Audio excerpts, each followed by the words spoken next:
not play Pokemon Champions until after you've watched this video, because in this video, I'm going to be covering everything that you need to know before you start your first battle, so that when you do, you know exactly how to do it, and you know everything that you do need to know. You'll have your Pokemon powered up. You'll have everything ready. You'll know exactly. You'll be going in like an expert. The currency system, how to actually get Pokemon, what the meta looks like, and what they're doing different with Pokemon Champions. I'm covering all of that in this video, so keep watching. Now, if you don't know, which I doubt anybody watching this does not know, Pokemon Champions is going to become the new like main series competitive game for the VGC. It's going to be the new, competitive format. Now, if you have never played a VGC game and this is going to be your first one, well, you're in luck, because so am I. I'm a beginner. I'm also going to be playing Pokemon Champions, and it's going to be my first VGC format game I've ever played. I never really got into Scarlet Violet or, Sword and Shield, anything like that had competitive format that this game has. So if you need a beginner's perspective, go ahead and subscribe to the channel, press the subscribe button, and like this video. I'm going to be going through the same exact process as you. If you're a noob, if you're experienced, you want to watch a noob kind of learn, and that's exactly who I am. The game will release on April 8th. It's currently April 4th, so less than 5 days until the game releases. So we're almost there. I'm actually very excited to see kind of how this goes. We're going to start with the first part, which is how to actually get Pokemon in Pokemon Champions. Now, there's 3 ways to get Pokemon in the game, and they all work pretty differently, and they're in their own unique manner. So I think it's pretty important that we understand all 3 of them. The first one being probably the best option for now, which is going to be Pokemon Home transfers. So if you've played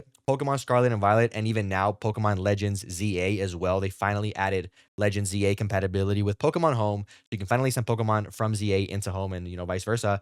You might already have a stacked box of Pokemon that are already built for competitive gaming, which if you do, you're already in luck. You're already past the most difficult step, to be honest. But the only thing is that Pokemon Champions, in like your home storage, not everything is going to be eligible. Not everything in home can go to Champions. It's going to have its own Pokedex, its own set of Pokemon that are available for launch, which I'm also actually going to be dropping a video on every single Pokemon that you can use in Pokemon Champions on launch. Now, something pretty important about home transfers that some people might miss is that if you actually have the Kalos starters from Legends ZA sitting in Pokemon Home and you transfer them into Champions, Chestnut, Delphox, and Greninja, you're actually going to unlock their Mega Stones directly in the game, which is already going to save you, 3 Mega Stones that you actually need to buy, which is pretty cool. This obviously works because the other way to get like stones in the game is to buy them with the in-game Pokemon Champions currency, which obviously you're going to have 0 of when you start the game. So it's already going to help you with 3. Building on that, if you already have Pokemon, more specifically from Pokemon like Scarlet or Violet, if you played VGC in Scarlet, Violet, chances are you already have, a bunch of Pokemon that are level 50/level 100 with their items, with their EVs, IVs, trained, whatever, even though IVs aren't a thing anymore, but at least the EVs might be important. And then you'll have all the items. So you're going to be saving a lot of money. So in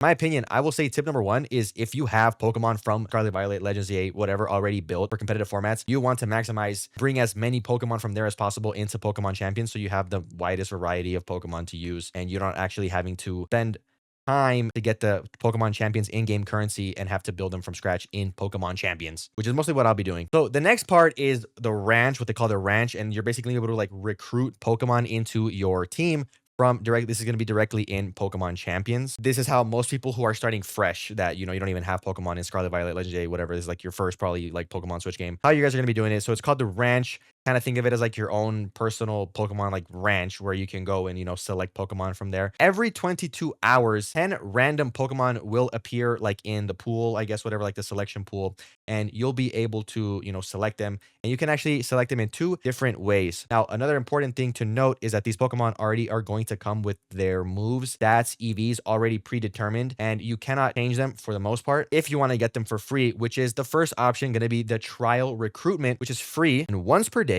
you can temporarily recruit one of these Pokemon onto your Pokemon Champions team for a 1-week period. So during that week, you can use that Pokemon in battle however you want, test it out if it works for you, if it doesn't work for you. What you can't do if you get it for free is you can't permanently train it. Like you can't, change its EVs and train it to however you want, which I will explain in a second. It's like a no risk way to experiment, if you like a Pokemon, and you can actually get it, permanently. So that's the second option, is permanent recruitment. If you find a Pokemon that you actually like, the EVs work for you and the moves and whatever, you can actually recruit it to your team permanently. But this is going to be the first thing that costs victory points, which is what they call them, the in-game currency for Pokemon Champions. So you spend 2,500 VP, I'll call it for short, to add it to your roster permanently. Now that it's yours, you can actually train it, customize it, keep it, do whatever you want with it, because it's fully your property. But if you just rent it out for the week for free, you cannot do any of that like customization. Now, something pretty cool is that shiny Pokemon can actually appear in the pool, even though it's going to be very low odds. Who knows what shiny odds they'll be? Are they going to be, the normal 1 in 8,192? Might be pretty cool. Maybe it'll be, the more recent 1 in 4,096, or even,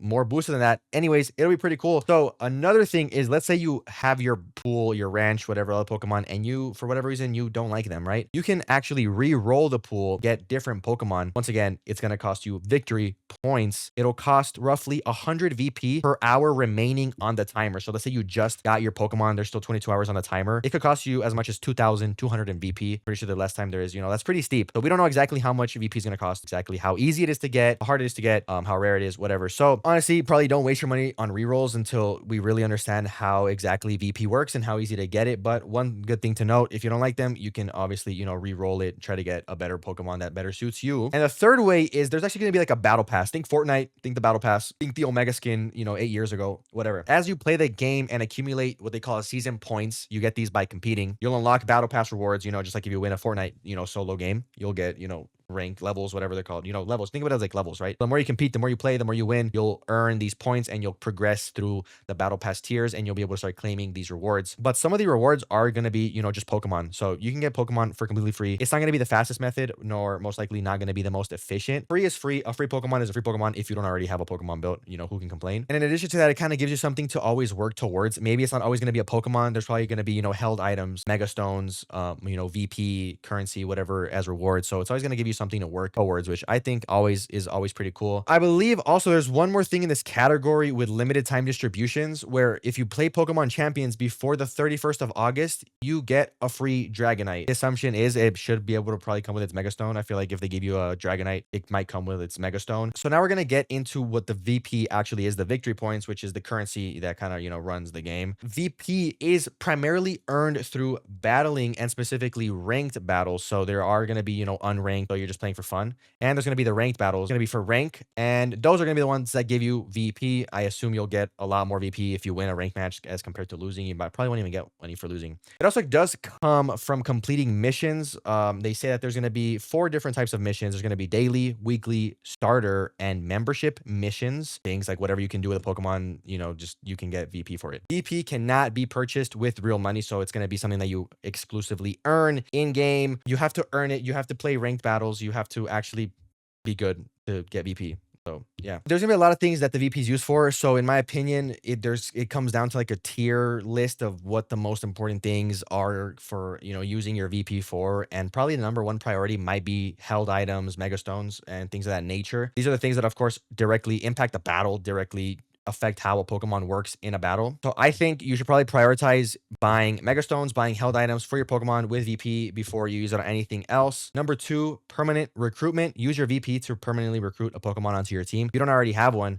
But in my opinion, that kind of brings up the question, are there better ways to get Pokemon for free, in mass? I would probably think it might be like worth it to go into Scarlet Violet or Legends ZA now, or like whenever you need a Pokemon, it might be better to try to get it in Legends ZA, try to get it in Scarlet Violet over Champions, because obviously like those are like, RPG games where you can like go in the wild and actually hunt these Pokemon. It might be better to do it that way, and then you can actually like train them, EV train them for free. Chances are you already have the power anklet, spell, whatever the hell they're called. I forget what they're called, to train the IVs and the EVs of a Pokemon. Probably want to do it there and then, transfer to home and then transfer to Pokemon Champions. The third thing is probably like your Pokemon training, spending VP to change the move of a Pokemon. That's another thing, it's going to cost VP to, teach a Pokemon a different move, have it forget one of the moves it knows, teach it a new move, teach it a different ability. Of course, the cost changes with how much you're changing on a Pokemon. It can definitely, get pretty costly. Same thing with EVs. You can, train a Pokemon EVs and it's going to cost VP. Another reason why I think maybe EV training a Pokemon in like CA or something that's might be like a little easier and more like free, I guess, and then transferring it to home and then transferring it to Champions might be the meta and probably what most people might do. Who knows? So the big thing with Pokemon Champions is that the IVs, the individual values, are now removed. So like I said, the only thing that matters now are the EVs. EVs are effort values, and those are kind of like what determine a Pokemon's kind of like stat growth, and basically tells you, the more EVs a Pokemon has like in attack, like the kind of like the higher its attack can actually go. So that's the only thing that is, part of your Pokemon's training now are these EVs. So, but I think now instead of being like 252, you get like 32 points in any single stat with like a total of 66 across all of them. And the cool thing about it is that the EVs, it's not like it's an actual like little slider now. So you manually adjust how you do it, which is very beginner friendly. In the past, you have to like go and like, defeat Pokemon one by one while holding a specific item, and like only specific Pokemon are going to give you the specific EV that you need for a Pokemon. So definitely getting a lot more beginner friendly, which is great for me because I'm a beginner. Even though I kind of do know how EVs work, I did do a little bit of, EV training in Scarlet and Violet when I did play it and did a couple of battles there. It's going to be a very easy to digest visual slider. You just, move it up to the end for 32, 0. It's super easy. I think it's a very good change, very positive change. Like I said, you can also change the moves of a Pokemon using VP. One big thing now too is that there's no kind of like split between, Pokemon that learn a move at a certain level or Pokemon that learn a move, with a TM or like from an egg or whatever. There's just like, if a Pokemon knows a move at any point, it'll have the move available in its move pool and you can teach it to it just using VP. If a Pokemon has a move, you can teach it to it no matter what. So next we're going to talk about, of course, is the battle modes. You want to know what you're queuing into. There's 3 battle modes, right? There's the casual battles. Like I said, it's kind of exactly what it's called, a casual battle. There's no stakes. There's nothing on the line. There's no money. There's no VP. There's no anything on the line. You're just playing for fun. So if you want to just learn the game, learn Pokemon, I think one of the best ways to learn is probably watching experienced VGC creators that are going to have, like tutorials and stuff like that, kind of like telling you how certain Pokemon work. That's what I'm doing. But of course, casual battles, hands-on experience is going to be the number one thing to do. But like I said, if you're a genuine beginner into competitive play, you probably do want to spend a good amount of time doing like casual battles so that you like really, really digest the information and learn and get used to it before, you really start going into ranked. And then we do have, of course, the ranked battles. This is like where the real competitive format, the real game is going to live in the ranked battles. Your rank, of course, is going to change. If you win a game, you're going to gain rank. If you lose, you're going to lose. Of course, you'll get matched up with other people that are your same or equivalent, kind of equal ranking. This is also the primary form to earn victory points in Pokemon Champions. Like I said, even if you lose, you'll gain VP, but probably just not nearly as much as you would if you win. So honestly, if you need VP, even if you want to lose, even if like your rank doesn't exactly matter to you that much, and you could probably climb back, you want to do rank battles for the VP. There's also private battles. So if you want to just like battle with a friend, I mean, it's private. You just set up a battle with a friend, send them like, there's probably like a battle code.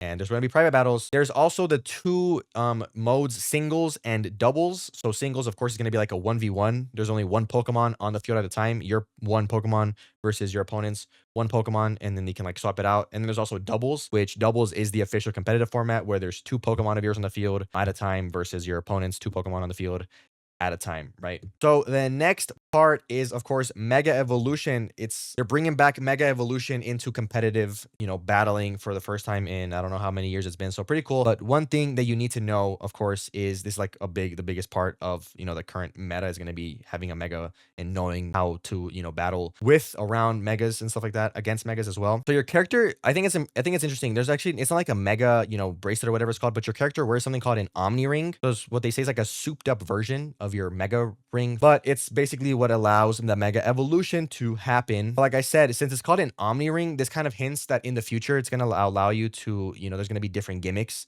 kind of like Z moves, Dynamax, Gigantamax, even like terrestrialization will probably be allowed or, introduced into the game in a later, format or regulation. So pretty cool. Good thing to look out for. Yeah, of course, to get a Mega Stone, it's basically going to be like a held item. So if you have like a Mega Chestnut, the Chestnut's held item has to be its Mega Stone.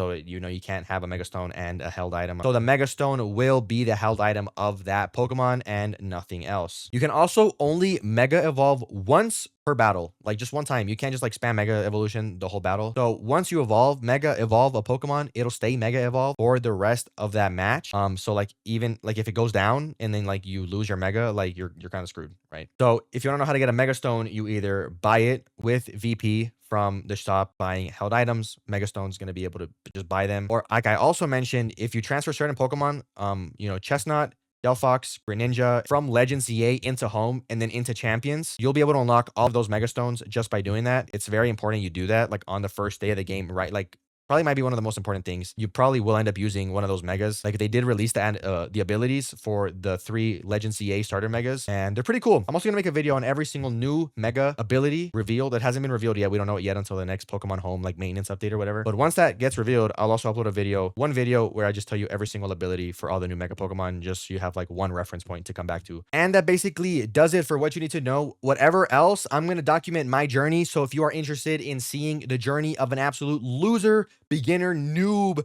playing Pokemon Champions, VGC format for the first time, make sure you hit that subscribe button. And that kind of brings into who I am. Why do I know anything about Pokemon? Who am I? So I primarily have played Pokemon Go. I'm a level 80 in Pokemon Go if you play Pokemon Go, right? So I'm a level 80.